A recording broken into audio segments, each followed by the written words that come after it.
Hello friends, thanks for joining me for this tutorial on Doctopus with Goobric.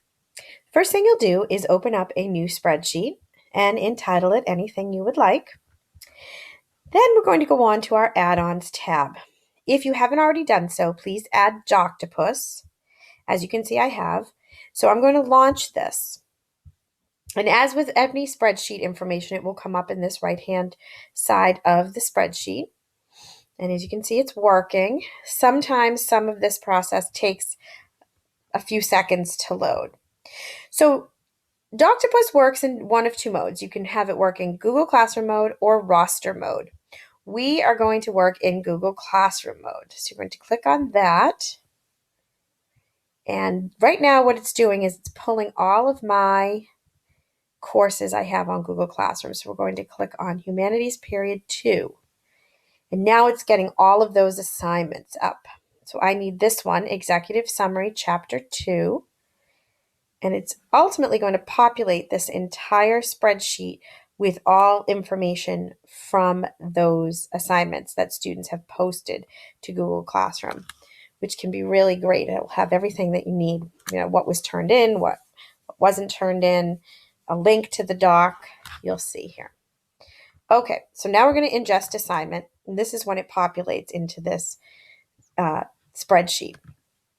I will say that for a long time, spreadsheets were really daunting to me. But using this and just getting more comfortable with them have made it really a great tool to do when I'm grading or trying to keep track of things like field trips or what have you. As many of you know, spreadsheets are a great tool to use in the G Suites. Okay, so now we have all of the assignments turned in on this spreadsheet.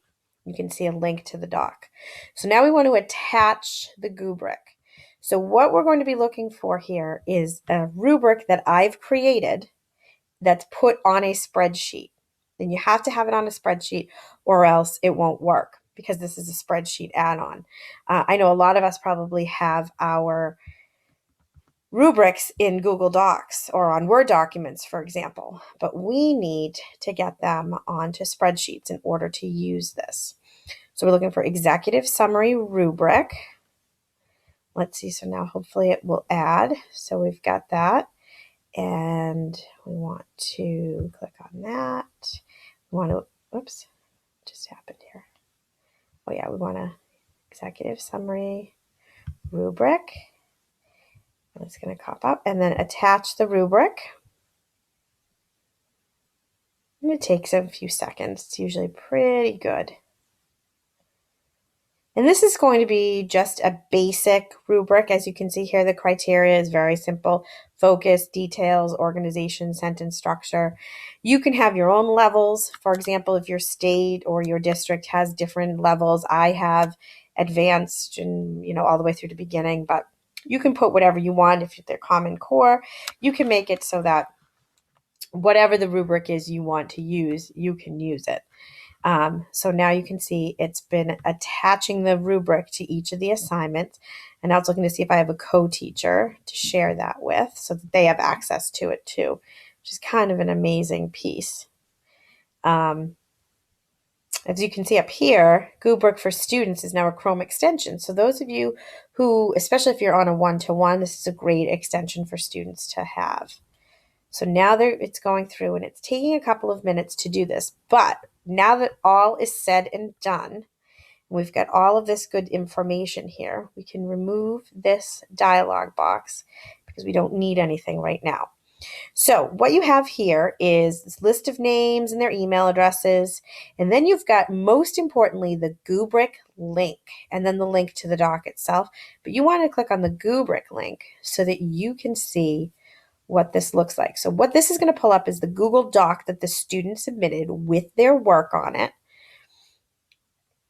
And then here is my rubric that I just put in. I just attached. And here's the student work. And you can go through and as you read, you can click what you think works in the rubric. See here?